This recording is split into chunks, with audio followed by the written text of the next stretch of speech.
മുത്തനബി പറഞ്ഞു, 5 കാര്യം റബ്ബിനല്ലാതെ ഒരാൾക്കും അറിയില്ല. ആ 5 കാര്യം അള്ളാഹുവിന് മാത്രമേ അറിയുകയുള്ളൂ.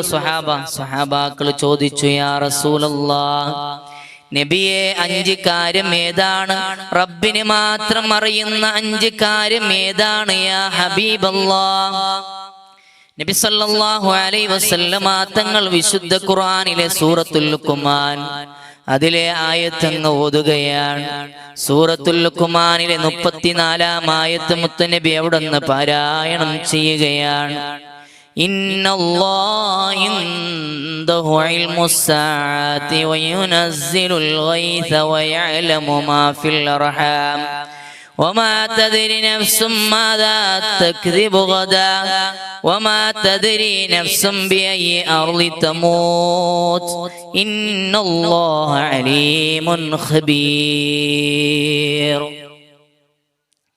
മുഅ്മിനീങ്ങളെ, വിശുദ്ധ ഖുർആനിൽ അല്ലാഹു തആലക്ക് വേണ്ടി മാത്രം അറിയുന്ന 5 കാര്യം ഏതാണ്? ഒന്നാമതായി ഈ അവസാനം നാളുണ്ടല്ലോ, ഖിയാമത്ത് നാളുണ്ടല്ലോ. ഇന്നല്ലാഹ ഇൻദഹു ഇൽമുസ്സാഅ, റബ്ബിനെ മാത്രമാണ് അറിയുന്നത്.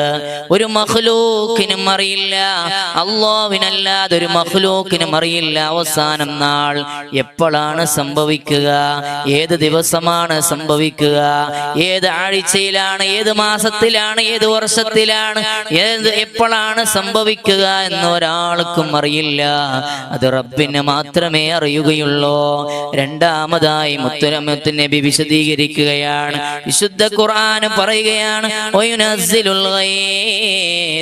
മഴ വർഷിക്കുന്നത് എപ്പോഴാണ്? അതിന്റെ സന്ദർഭങ്ങളൊക്കെ നമ്മൾക്ക് പറയാൻ കഴിയും. പക്ഷേ മഴ ഏത് സമയത്താണ് വർഷിക്കുന്നത് അത് റബ്ബിന് മാത്രമേ അറിയുകയുള്ളൂ. മൂന്നാമതായി പറയുന്നത് ഒരു ഉമ്മയുടെ ഗർഭപാത്രത്തിലുള്ള കുഞ്ഞ് ഒരു ആണാണോ പെണ്ണാണോ? എന്റെ പ്രിയപ്പെട്ട മുഅ്മിനീങ്ങളെ, ശാസ്ത്രജ്ഞന്മാർക്ക് പറയാം, മാസങ്ങൾ കഴിയണം അവർക്ക് പറയാൻ, അവർക്കറിയാൻ. പക്ഷേ അല്ലാഹു ആദ്യമായത് ആണാണോ പെണ്ണാണോ എന്ന് അതിനെ സൃഷ്ടിക്കുന്നത് അത് റബ്ബാണ്. റബ്ബിന് മാത്രമേ അറിയുകയുള്ളൂ. നാലാമതായി നാളെ എന്തൊക്കെയാണ് സംഭവിക്കുന്നത്, നാളെ എന്തൊക്കെയാണ് ഉണ്ടാകുന്നത് എന്ന് അറിയുന്നത് അത് റബ്ബിന് മാത്രമാണ്. ഇന്നത്തെ കാര്യം പക്ഷേ വാർത്തകളിൽ അറിയുന്നത് നാളെയാണ്. പക്ഷേ നാളത്തെ കാര്യം അറിയുന്നവനുണ്ട്. അതാരാണെന്നറിയുമോ? നമ്മുടെ സൃഷ്ടിച്ച പടച്ച തമ്പുരാന് മാത്രമാണ്. അഞ്ചാമതായി പറയുന്നത് വമാ തദ്രി നഫ്സും ബിഅയ്യി അർളി തമൂത്.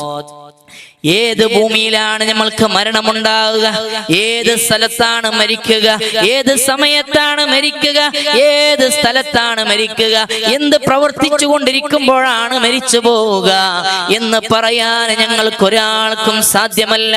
അത് റബ്ബിന് മാത്രമേ അറിയുകയുള്ളൂ എന്ന് വിശുദ്ധ ഖുർആൻ ഓർമ്മപ്പെടുത്തുകയാണ്. എന്റെ പ്രിയപ്പെട്ട മുഅ്മിനീങ്ങളെ, പലരും നമ്മളോട് പറയാറുണ്ട്, ഉസ്താദേ എനിക്ക് മദീനത്ത് മരിക്കണം, എനിക്ക് മക്കയിൽ മരിക്കണം, എനിക്ക് കഅബ ശരീഫിന്റെ ചാരത്ത് മരിക്കണം, എനിക്ക് തവാഫ് ചെയ്തുകൊണ്ടിരിക്കുമ്പോൾ മരിക്കണം. എന്നാൽ ആഗ്രഹിക്കാം, പക്ഷേ അത് സംഭവിക്കുമോ എന്ന് പറയാൻ കഴിയില്ല മുഅ്മിനീങ്ങളെ.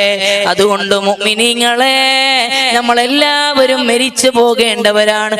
പലരും ഉംറക്ക് പോകുന്നവരാണ്, ഹജ്ജിന് പോകുന്നവരാണ്, പലരും വർഷത്തിൽ പലവട്ടം ഉംറക്ക് പോകുന്നവരുണ്ട്, ഹജ്ജിന് പുറപ്പെടുന്നവരുണ്ട്. ചോദിക്കുമ്പോൾ അവർ പറയുന്നത്, ഉസ്താദേ ഞാൻ വർഷത്തിൽ പലവട്ടം പോകുന്നത് എന്തിനെന്ന് അറിയുമോ? എനിക്ക് മദീനയിൽ മരിക്കണം, ആ മദീന റൗള ശരീഫ് കണ്ടുകൊണ്ട് മരിക്കണമെന്ന്. അതുകൊണ്ടാണ് ഞാൻ പോകുന്നത്. പക്ഷേ പലരും മരിച്ചു പോകുന്നത് അവരുടെ സ്വന്തം നാട്ടിലാണ്. മുഅ്മിനീങ്ങളെ, എന്തുകൊണ്ട്?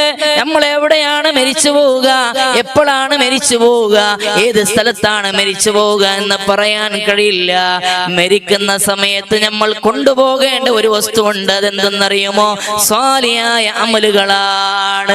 നാളെ മരിച്ചു കഴിഞ്ഞാൽ കുടുംബക്കാർ ഞങ്ങളെ കൂടെ ഉണ്ടാകും, സമ്പത്ത് ഞങ്ങളെ കൂടെ ഉണ്ടാകും. ഞങ്ങൾ ചെയ്ത ഒരുപാട് സൽക്കർമ്മങ്ങൾ, നമ്മുടെ ജീവിതത്തിൽ ചെയ്തു പോയ സൽക്കർമ്മങ്ങൾ ഞങ്ങളെ കൂടെ ഉണ്ടാകും. പക്ഷേ കുടുംബവും സമ്പത്തും പിരിഞ്ഞു പോകും. പിന്നെ ഞങ്ങളെ കൂടെ ഉണ്ടാകുന്നത്, നമ്മുടെ കൂടെ ഉണ്ടാകുന്നത് ഞങ്ങൾ ചെയ്തു വെച്ച അമലുകളാണ്. ഇതുപോലത്തെ SKSSFന്റെ സമസ്തയുടെ പ്രവർത്തകന്മാർ ചെയ്തു കൂട്ടി ഇങ്ങനെയുള്ള പ്രവർത്തനമുണ്ടല്ലോ. എന്റെ പ്രിയപ്പെട്ട മുഅ്മിനീങ്ങളെ, സമസ്തയുടെ പ്രവർത്തകന്മാരുണ്ടല്ലോ, മഹാന്മാർ പ്രവർത്തിച്ചില്ലേ? ബഹുമാനപ്പെട്ട ശംസുൽ ഉലമ, ബഹുമാനപ്പെട്ട കന്യത്ത് ഉസ്താദ്, അതുപോലെ വരക്കൽ മുല്ലക്കോയ തങ്ങള്, ആനക്കര കോയക്കുട്ടി മുസ്ലിയാർ, ബഹുമാനപ്പെട്ട ശിരിശ്ശേരി സൈനുദ്ദീൻ മുസ്ലിയാർ, ബഹുമാനപ്പെട്ട കാളമ്പാടി മുഹമ്മദ് മുസ്ലിയാർ, ഉസ്താദുകൾ ഒരുപാട് പ്രവർത്തനം കാഴ്ചവെച്ചില്ലേ മുഅ്മിനീങ്ങളെ? അതുകൊണ്ട് ഒരുപാട് പ്രായമായിട്ടും പ്രായം കണക്കിലെടുക്കാതെ സമസ്തക്ക് വേണ്ടി പ്രവർത്തിച്ചില്ലേ? അതുകൊണ്ട് ഈ ചെറിയ പ്രായത്തിൽ ഞങ്ങൾക്ക് എന്തുകൊണ്ട് ഈ സമസ്തക്ക് വേണ്ടി പ്രവർത്തിച്ചുകൂടാ? അതുകൊണ്ട് പ്രിയപ്പെട്ട മുഅ്മിനീങ്ങളെ, അവർ എന്ത് കണ്ടിട്ടാണ് പ്രവർത്തിച്ചതെന്നറിയുമോ? ആഖിറത്ത് ചിന്തിച്ചിട്ടാണ്, ഖബറിനെ ചിന്തിച്ചിട്ടാണ്. എന്റെ പ്രിയപ്പെട്ട മുഅ്മിനീങ്ങളെ, നിർത്തുകയാണ്. കാളമ്പാടി ഉസ്താദ് ആഗ്രഹിച്ചില്ലേ, എനിക്ക് ചൊവ്വാഴ്ച ദിവസം മരിക്കണോ, എനിക്കതാ ബഹുമാനപ്പെട്ട പാനക്കാട് മുഹമ്മദ് അലി ശിഹാബ് തങ്ങളുടെ ആ മയ്യത്ത് നിസ്കാരത്തിന് നേതൃത്വം നൽകണം. അവർ ഉണ്ടാകുന്നത്, അവർക്കുള്ള സമയം ചൊവ്വാഴ്ചയാണല്ലോ. അതുകൊണ്ട് ചൊവ്വാഴ്ച എനിക്ക് മരിക്കണമെന്ന് ആഗ്രഹിച്ച ബഹുമാനപ്പെട്ട കാളമ്പാടി ഉസ്താദ് മരിച്ചത് അതേ ചൊവ്വാഴ്ച തന്നെയല്ലേ? അതുകൊണ്ട് അവരെല്ലാം മഹാന്മാരാണ് മുഅ്മിനീങ്ങളെ. അവർ ബഹുമാനപ്പെട്ട സമസ്തയെ പ്രവർത്തിച്ച, സമസ്തക്ക് വേണ്ടി താങ്ങും തണലായി നിന്ന മഹാന്മാരാണ്. ബഹുമാനപ്പെട്ട ചെരിശ്ശേരി സൈനുദ്ദീൻ ഉസ്താദ്, ബഹുമാനപ്പെട്ട ശൈഖുന ഉസ്താദ് ഉണ്ടല്ലോ, സമസ്തക്ക് വേണ്ടി 20 വർഷക്കാലം സെക്രട്ടറിയായി സേവനം ചെയ്തില്ലേ? ഇത് ആർക്ക് വേണ്ടി എന്നറിയുമോ? അത് ആർക്ക് വേണ്ടിയാണ്? പേരിന് വേണ്ടി, പ്രശസ്തിക്ക് വേണ്ടിയല്ല. അത് എന്തിനു വേണ്ടി എന്നറിയുമോ? നാളെ മരിച്ചു പോകാനുണ്ട് എന്ന ചിന്ത ഉണ്ട്. നാളെ ആഖിറത്തിൽ വിജയിക്കണോ, എനിക്ക് ഖബറിൽ വിജയിക്കണം എന്ന ചിന്തയോടെയാണ്. എന്റെ പ്രിയപ്പെട്ട മുഅ്മിനീങ്ങളെ, ആനക്കര കോയക്കുട്ടി മുസ്ലിയാർ സ്വന്തം വീട്ടിന്റെ മുറ്റത്ത് ഖബർ കുഴിച്ചു വെച്ചില്ലേ?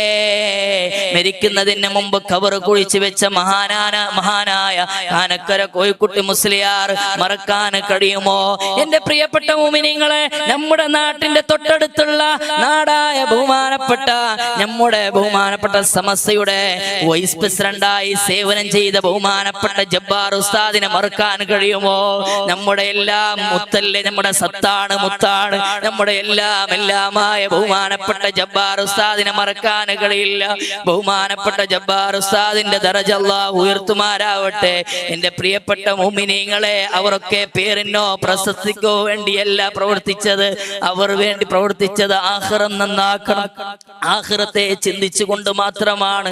അല്ലാഹു തആല ഇതുപോലെ എന്റെ പ്രിയപ്പെട്ട ഉമ്മമാരോട്, സഹോദരന്മാരോട് പറയാനുള്ളത്, നിങ്ങളുടെ നല്ല യുവാക്കളായ മക്കളുണ്ടെങ്കിൽ അവർ സമസ്തക്ക് വേണ്ടി, ഇതുപോലെ SKSSFന് വേണ്ടി ഇങ്ങനെ പ്രവർത്തിക്കാൻ വേണ്ടിയിട്ട് നിങ്ങളതാ അവരെ അയക്കണം. അവരെ പ്രവർത്തിക്കാൻ വേണ്ടി, അവർ ഈ SKSSFന്റെ മെമ്പർഷിപ്പ് എടുക്കാൻ വേണ്ടി അവരെ ഉണർത്തണം. അല്ലാഹു തൗഫീഖ് നൽകുമാരാവട്ടെ.